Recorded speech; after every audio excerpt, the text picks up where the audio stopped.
last year. Light fills up the third window on the third floor of the tall house across the street. I count out loud, 1, 2, 3. Mr. Anderson shimmies into view, dancing in his undies. I laugh so hard tears form in the corners of my eyes and my sides begin to ache. I bury my face into my comforter to muffle it. Mr. Anderson's dance is the one thing that makes me laugh nowadays. I inhale the lavender scent of my freshly washed comforter, then sit up straight and bring the binoculars back to my eyes. It wasn't until after Dad and I got into the car accident, when I didn't want to sleep, that I noticed how different the world is at night. Even boring old Tompkinsville. It's as if parents make their kids go to bed early so we don't realize all the awesome things that happen once the moon rises. It's like a secret you learn when you become an adult. A mysterious other world that's one giant riddle filled with the shadows of passing cars and a chorus of crickets and the hush of whispered conversations. It's bigger, too. More room to stretch out, to explore, to draw. Once you learn all this, going to bed at 9 p.m. is impossible. Not happening. I don't spend every night in my tree sketching the world. Drawing used to come easy, but now I can't hold on to a pencil or a piece of charcoal for too long without feeling jolts of pain in my left hand. When drawing isn't an option, I toss and turn in bed. Or I sneak downstairs to watch horror movies, eating toast dripping with butter and brown sugar. Still, other nights I actually get more than a few hours of restless sleep. But those are rare. It's not like back before the accident, when Mom would have to shake me awake from the middle of a good dream. A bang echoes down the street and a dog barks. Maybe it's a bunch of raccoons making a new home inside the Perigo's garage.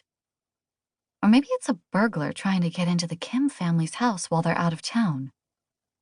I scan the empty driveways until the Jameson's security light catches my eye. I drop my binoculars, and they thump against my chest. Cecilia Jameson knocks over the trash can as she sneaks out of her house. Her room's over the garage, and it's a careful slide down the sloped roof and a short jump from there into the shrubs. A red car idles out front, and Cecilia scurries across her now well-lit driveway and into the passenger seat. The car peels down the street and takes a sharp left out of the neighborhood. It's not fair that she gets to leave. She could be going somewhere incredible, like a late-night diner that serves disco fries or a secret slumber party at the Metropolitan Museum of Art. Jealousy lodges in my throat, and I slurp down some more of my tea. The security light goes out again. I lean through my window to check the time on my alarm clock. Only 10:30. I stifle a yawn and pull my comforter around me. The neon bright diamonds of color almost glow under the moonlight. Red, orange, yellow, green, blue, indigo, violet. Granny Ranieri bought it for me. She thought it would look nice with my blue walls and dark canopy bed. She said it'd be like sleeping under a rainbow, that it would help me heal. I trace the diamonds with my fingers. Feathers poke out in some places, pricking my skin. 10:30. Only 10:30. I stretch my legs out across the platform and wriggle my sock-covered toes. Usually the nights go fast when I stay up drawing.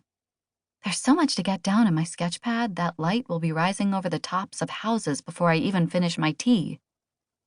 But tonight I'm restless. My mask feels like a face prison, and sketching is making my hand cramp up. I stare into my mug. The bloated bag of tea leaves pokes out of the milky brown slurry like an iceberg. I press down on it with my pinky and more tea spurts out. My stomach turns. There's nothing worse than cold tea. All the sugar sits at the bottom like sand and crunches between your teeth. Another gust of wind bursts through the leaves, too strong for my comforter. With a sigh, I start moving my stuff back into my bedroom. It's always around November that the nights get too cold and the wind forces me inside, ruining all my sketching plans. At least sneaking downstairs to watch horror movies is a good plan B. A loud beeping cuts through the neighborhood.